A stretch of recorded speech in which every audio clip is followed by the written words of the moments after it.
o es un vegetal. Usted no está... La Nata acosa y Cristina persigue.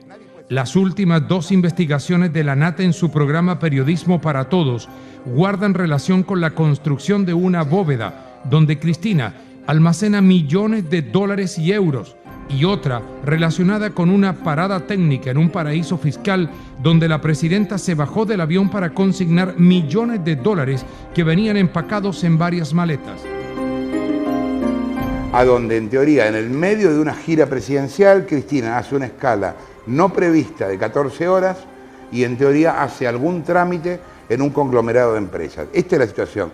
No es una cosa aislada, no es que nosotros dijimos, aquí hay bóvedas y no probamos nada. O sea, es una historia que la seguimos durante 4 o 5 meses. La historia se llamó La Ruta del Dinero K. Esa historia tuvo dos correlatos, uno en la justicia federal y otro en la justicia ordinaria. En la justicia ordinaria se avanzó muchísimo, muchísimo, y se pidió el procesamiento de Lázaro, de Láscar, de Fariña, de Martín Báez, del hijo de Báez, etc. ¿Y qué pasó? Echaron al fiscal. Ah, caramba. El fiscal se llama Campagnoli. Lo suspendieron y le hicieron juicio político. Es una vergüenza.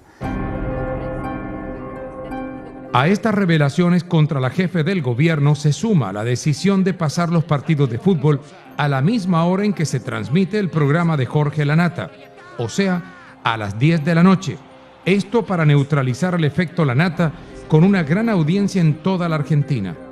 Pero con lo que no contaba el gobierno es que la gente al parecer no se comió el cuento y sigue viendo al gordo de gafas sacando los peores escándalos del actual gobierno con un rating muy superior al que marcan los partidos de fútbol, incluidos actores de la talla de River Plate y Boca Juniors. Aquí hay un proyecto político que se llama Fútbol para Todos. Sí. El fútbol está nacionalizado en Argentina. Yo siempre he dicho, yo tengo una opinión muy impopular con eso. Yo creo que es una inmoralidad que exista fútbol para todos. O sea, a mí me parece que no hay que nacionalizar el fútbol, en el sentido de que no puede depender del gobierno. Porque me parece que hay un montón de cosas mucho más importantes que el fútbol para nacionalizar. Para eso hagan viviendas para todos, o hagan educación para todos, o salud para todos. La prioridad del fútbol es número 40, no es número 4. Entonces, bueno, esto sucede. ¿Por qué el gobierno hizo esto? Porque en los entretiempos de los partidos pasa avisos del gobierno y lo usa para hostigar a los opositores. De mí hablan todo el tiempo en el fútbol, mal por supuesto. O sea, usan el fútbol como instrumento político. Entonces, esto es importante verlo porque el fútbol no es neutro para el gobierno, el fútbol tiene una carga política que ellos utilizan. Entonces, cuando el programa empezó a tener cada vez más repercusión, ellos no tienen periodistas que puedan reemplazarnos, porque todo el aparato de prensa del gobierno es muy poco popular. Ellos tienen muchos medios, pero que nadie ve. Tienen radios que nadie escucha, diarios que nadie lee. Entonces, son muchos, pero no tienen encendido. Entonces, ¿cómo podían competir con nosotros? Con el fútbol. Y hicieron una cosa que fue muy irresponsable, porque nosotros vamos a las 10 de la noche. Tarde. Ellos cambiaron los partidos a las 10 de la noche. Entonces, es una locura, porque un partido que empieza a las 10 de la noche, la gente sale a la 1 de la mañana. Claro, y tiene que trabajar al otro día. No, pero aparte, en este momento, con la inseguridad que hay, es muy raro que no haya muerto nadie. Gracias a Dios no murió nadie. Pero podría haber pasado que hubiera muerto gente. Y no vale la vida de una persona competir con un programa de televisión. ¿Y cómo fue la medición? Mira, yo no tengo la cifra exacta de la cantidad de programas, pero suponete, te voy a dar un ejemplo. Sobre 30 programas, 24 ganamos nosotros y 6 ganó el fútbol. Todo suyo, maestro. Bueno, qué bueno entrar así todos los domingos, estaría buenísimo. ¿Qué tal? ¿Cómo andan? Y usted que pensaba que yo lo más ridículo que había hecho era el Maipo.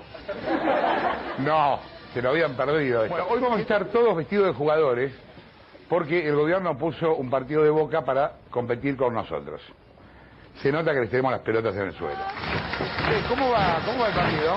14 minutos del segundo tiempo, Newell's Old Boys gana 1-0 a Boca. No pasa Partido nada. ya. Nada, tranquilo. Quiero pasar algún gol, loco. Una jugada, un gol, acá lo tenemos. ¿Y lo está mirando un embole? No pasa nada. ¿Cómo será que te estamos mirando?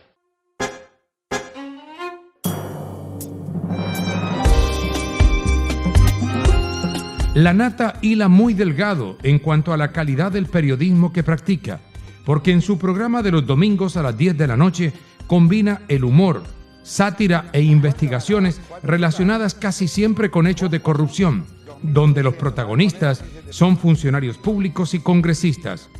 Es decir, un cóctel de cosas inimaginables puestas en el mismo plato de un desarrollo periodístico.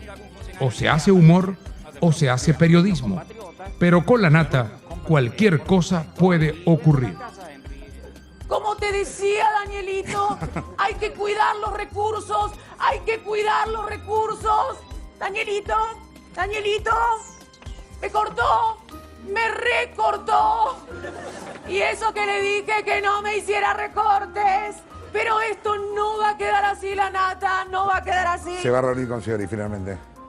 No. No.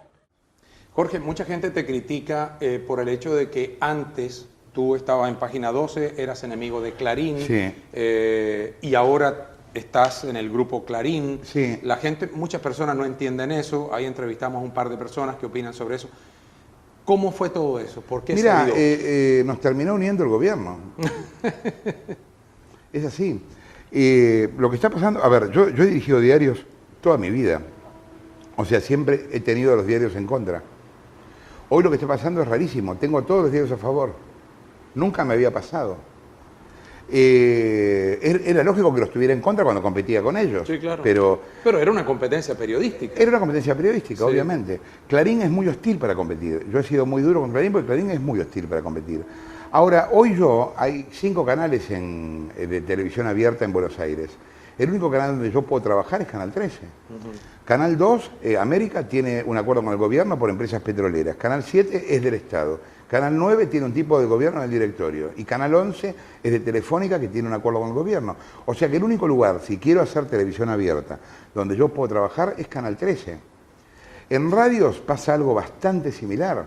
Yo en un momento iba a ir a trabajar a Radio Continental, del grupo Prisa, porque yo trabajé en la cadena SER varios años. Y el gobierno habló en España para que Continental no me tomara. Entonces, ellos me terminaron empujando a Clarín. Digamos, a ver, para mí trabajar en Clarín, si a mí me dejan hacer el programa que quiero, no me importa dónde lo haga, digamos. Si a ti te llaman y te dicen, mira, tienes el canal más importante de la Argentina para hacer un programa, ¿cómo les voy a decir que no? Mientras yo pueda hacer el programa que quiero. Claro. Yo era yo antes de Clarín y voy a ser yo después de Clarín. Yo tampoco creo que esto dure mucho, ¿eh? ¿Ah, sí? Pero a lo mejor mañana cambia el gobierno y Clarín hace un acuerdo con los próximos. Puede pasar. Sí. Pero esa es la historia de un periodista. O sea, vos trabajás a donde podés. Es verdad, así es. Digamos, ¿Jorge no. Lanata se considera el periodista más importante de la Argentina? No, eso no lo puedo decir yo. No. Yo, a ver, si vos me decís con respecto a la repercusión pública, lo soy por los ratings, Ajá. sí. Pero yo no es que me sienta, sí, yo soy periodista y yo sigo yendo a hacer notas, digamos, no. No es que yo me aburguesé y me quedo en un escritorio opinando, digamos, no, es al revés. Yo viajo, hago notas, ando de un lado para el otro, sigo siendo periodista y me gusta este trabajo, digamos. ¿Puede ser Macri el próximo presidente de la Argentina? Depende de cómo llegue el gobierno en cuanto a la crisis económica. Si la crisis económica no explota de aquí al 2015, yo creo que es más probable que sea Scioli. O sea, el propio peronismo, pero un peronismo más moderado. Si la crisis económica explota, la gente va a querer un cambio completo de modelo y en ese caso puede ser Macri el presidente. ¿Cuántas personas trabajan con Jorge Lanata en Periodismo para Todos? En Periodismo para Todos no somos tantos, seremos unos 20, 25, sin los técnicos. Después en la radio seremos unos 15, más o menos, sí, seremos un grupo de 40 personas. ¿Venezuela? ¿Cómo ves Venezuela? Mirá, yo tengo una visión muy crítica de Venezuela porque, bueno, por muchos motivos. Primero porque soy periodista y yo en Venezuela no podría trabajar. Y la mejor demostración de eso fue que estuvimos detenidos. Hace un año atrás estábamos ahí transmitiendo las elecciones y nos detuvo el SEBIN, el Servicio de Inteligencia, nos tuvo secuestrados 5 horas en el aeropuerto de Caracas. Hasta que de golpe yo había llegado a enviarle un mensaje de texto a mi productor y trascendió en el mundo, a la hora era la noticia más leída en Independent en Londres, empezó a armarse despelote y nos soltaron. Sí. Pero nos borraron las cosas, se quedaron con los cassettes, nos secuestraron todo el material, o sea, un desastre. Yo creo que el gobierno de Venezuela es, podríamos llamarlo, una democracia militar. Es una democracia que tiene un altísimo componente militar, culturalmente militar. Hay 15 gobernadores militares en ejercicio, hay varios ministros militares. Chávez era militar, hay una cultura militar muy fuerte, muy autoritaria, que ahora se empieza a complicar porque aparte salen los colectivos, estos grupos parapoliciales que en realidad están desde hace mucho, pero que ahora están como más blanqueados. Me parece que Maduro tiene que llamar al diálogo. No creo que el problema de Venezuela sea la paz, porque no hay dos bandos. Sí. En Venezuela hay un bando solo, que es el que está reprimiendo a los estudiantes. Yo hasta ahora no vi ningún estudiante con armas. Y mira que el gobierno tiene para filmar gente y para desvirtuar las cosas. Y no lograron mostrar un estudiante con armas. Si las cosas siguen como van, ¿se cae Maduro? Es difícil decir esto. Yo igual no sé si Maduro tiene que caerse. Yo creo que Maduro tiene que reaccionar y tiene que hacer un gobierno democrático. A lo mejor lo que tiene que hacer es completar su periodo de una manera más participativa. Porque a mí me parece que la solución para un golpe no es otro golpe. Porque si no es lo que decía Borges, es hay que comerse al caníbal. No, no hay que comerse al caníbal. El caníbal te quiere comer a vos, pero no sirve que vos te quieras comer al caníbal, digamos. Lo que me parece que hay que hacer es transformar a Venezuela en una sociedad democrática y que Maduro lo tiene que entender. Jorge, siguiendo con el tema de Venezuela, pero ya hablando un poquito más del vecindario, ¿cómo ven los otros gobiernos de tendencia de izquierda que hay en la región? Háblese de Ecuador, háblese de Uruguay, háblese de Brasil. No, bueno, yo ahí no incluiría a Brasil y Uruguay en el mismo lugar. Digamos, yo haría un eje más Venezuela, Bolivia, Ecuador, Argentina, y después Uruguay y Brasil por aparte. El gobierno uruguayo es un gobierno muy interesante. El Frente Amplio es un gobierno que no empezó en la presidencia, empezó en las intendencias, que hizo todo el camino. Así como el PT en Brasil también hizo todo el camino. Primero Luis Erundina era intendente de Sao Paulo, después fueron creciendo, etc. O sea, me parece importante que hayan hecho toda la carrera, que no hayan llegado a la presidencia de golpe, sino que hayan llegado después del ejercicio del poder. El gobierno de Brasil me gusta mucho más Dilma que Lula. Sí. Lula tiene todavía un montón de historias de corrupción no aclaradas. De hecho, algunas aclararon, pero de gente muy cercana a Lula, y esto no afectó a Lula todavía. Todavía hay que ver cómo sigue esa historia. El gobierno de Uruguay, Pepe Mujica, lo conozco y tengo una buena relación con él. Me parece un gobierno muy interesante, que no es dogmático. Es un buen representante de los 70 en el sentido de que no fue un turista en los 70, estuvo preso muchos años. O sea que nadie puede decirle a Pepe Mujica que no es un tipo de izquierda. Pero en Uruguay hay libertad cambiaria, no hay retenciones al campo, digamos, hace todo lo contrario a la Argentina y les va bien. Sí. De hecho, hoy hay muchos empresarios agrícolas argentinos que están cultivando en Uruguay. No, y de hecho una revista prestigiosa lo calificó como el país modelo en el mundo. Bueno, ellos han llevado adelante un plan que se llama, yo hice un documental sobre eso, el plan Ceibal, informatizando los colegios, dándole una computadora a cada niño, que es muy impresionante. Y hoy en Uruguay cada niño de la primaria tiene su computadora. Realmente han hecho un trabajo muy interesante. Y eso que es un país, al lado nuestro, pobre, porque es muy pequeño, ¿no? Okay. En el caso de Ecuador y Bolivia, a mí me parece que son también con distinta... Bolivia es un caso más particular, porque hay un problema social irresuelto hasta étnico, Sí. que complica mucho las cosas desde el punto de vista político. Bolivia es un país muy libanizado.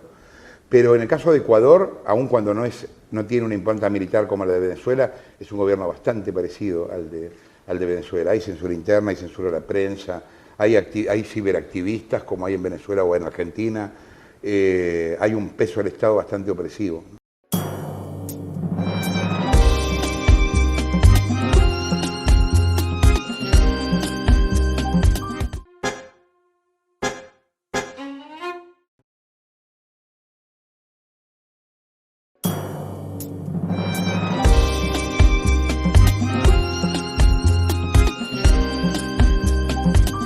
Sintetizamos dos preguntas en una. ¿Cómo está la salud de Jorge Lanata y por qué sigue fumando, como lo ha hecho durante toda esta entrevista, y tomando vino en su programa? Y tomando vino. No, vino no tomo. De vez en cuando yo veo una copita por ahí. No, es Coca-Cola Light. Ah, es Coca-Cola Light. No. Pero No, es tomo. una copa de vino. No tomo, sí, es probable. No, pero no tomo alcohol. No tomo alcohol. Tomo muy poco alcohol. Salud y cigarrillo. Cigarrillo, tengo que dejar. Sí. Tengo que dejar porque me voy a trasplantar. Tengo un problema en el riñón, tengo que hacerme un trasplante y estoy haciéndome los últimos exámenes para ver si me trasplanto aquí o en Estados Unidos. Pero en alguno de los dos sitios será porque estoy haciendo diálisis y eso es muy incómodo. O sea, yo 3 veces por semana estoy 4 horas cada vez conectado a una máquina y no es agradable y es una cosa que quiero dejar atrás, ¿no? A propósito de la salud, estuviste en una clínica haciéndote diálisis, según entiendo, y en un cuarto muy cercano estaba Cristina. ¿Te sentiste cómodo estando allí? Fue muy loco lo que pasó con eso, porque en realidad no estaba en diálisis. Yo tuve un problema, o sea, un momento tuve un problema como químico del riñón y me tuvieron que internar. Okay. Y yo lo último que pensaba era en Cristina, o sea, realmente no me importaba nada que estuviera Cristina ahí. Pero Cristina, cuando se enteró que yo llegué, estaba convencida que yo había llegado ahí a filmarla con una cámara oculta. Ajá. Que era una mentira. Vos fijate la paranoia que tiene el gobierno. Yo lo último que quería era filmar a nadie. Yo estaba enfermo y me dolía todo. O sea, a mí no me importaba que estuviera Cristina en ese lugar realmente. Tú querías que te Pero quitaran el dolor. Fue una situación muy graciosa y yo realmente me imagino la cara de Cristina cuando el médico va a decirle que me estaban llevando a mí al mismo sitio.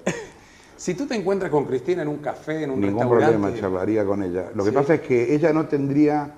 Capaz ella no reaccionaría bien, pero yo no tengo problema en charlar con ella. ¿Te tomarías un café con Cristina? Sí, por supuesto. Yo soy periodista, yo hablo con todo el mundo y yo entrevisto a todo el mundo. ¿Le has pedido una entrevista a Cristina? Sí, en su momento yo la he entrevistado. Cuando yo hacía día D, en la época de Menem, cuando van los Kirchner a las elecciones, Cristina y Néstor, el único programa en el que salían era el mío.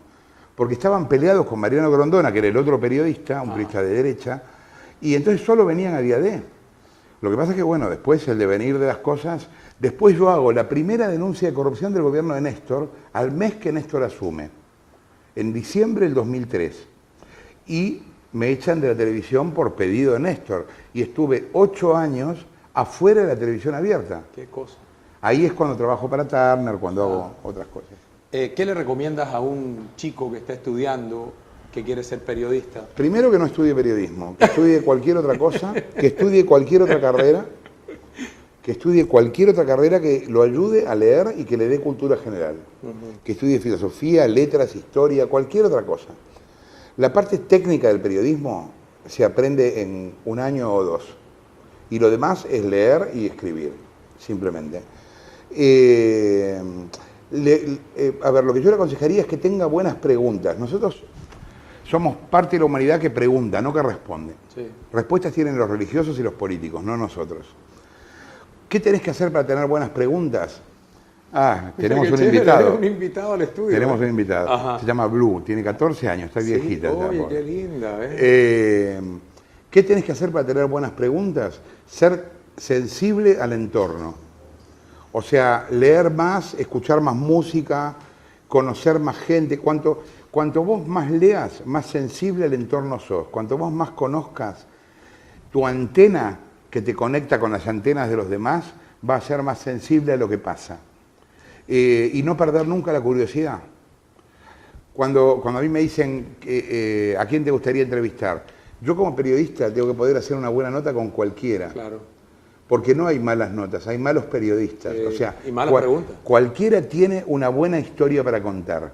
Yo tengo que saber sacársela. Cualquier persona soñó, amó, odió, escapó, buscó. O sea, Shakespeare está dentro de cualquier persona. El tema es que yo lo descubra, que sepa descubrirlo. Eso me parece, ser sensible al entorno, ser curioso y no perder esa visión ingenua que te hace preguntar. Sí. Jorge, encantadísimo de conversar contigo, que Dios te bendiga y muchas gracias gracias por este tiempo. Señora, hemos disfrutado de uno de los más importantes periodistas, no solo de Argentina, de América Latina. Hemos tenido el placer de conversar con él en su casa aquí en Buenos Aires. Que tengan un resto de día muy feliz, que Dios los bendiga. Nos encontramos el próximo sábado a la misma hora, 1 en punto de la tarde.